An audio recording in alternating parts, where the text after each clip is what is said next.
નમસ્કાર. તો ભાજપની ભવાઈ બાટવા નગરપાલિકાની ચૂંટણી સંદર્ભે આજે ફોર્મ ચકાસણી હતી, પણ અમારા કોંગ્રેસના ઠેકેદારો અંદાજે 10 જણા એવા સોગંદનામા રજૂ કરી ગયા કે ભાઈ આમાં અમારી સહી ઠેકેદારમાં નથી. એટલે તો એને ખબર કેમ પડી કે મેં સહી કરેલી છે? એ પણ એક બહુ મોટી વાત છે. ખરેખર બધાની હાજરીમાં જનજાહેર છે અને સહી કરેલી છે, પણ ભારતીય જનતા પાર્ટીના સામ દામ દંડ ભેદને કારણે ક્યાંક ને ક્યાંક અમારા ઉમેદવારોને ખરેખર ખોટી રીતે ધમકી આપી અને ફસાઈ દેવાની ટ્રાય કરી હોય, એટલે અમારા જે ઠેકેદારોએ ખોટા સોગંદનામા રજૂ કરેલા છે.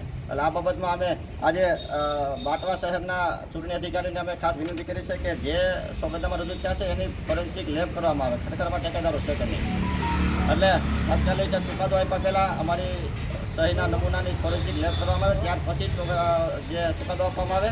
બીજું કે ખોટું સોગંદનામું કરવું એ પણ એક કાયદાકીય રીતે ગુનો બને છે.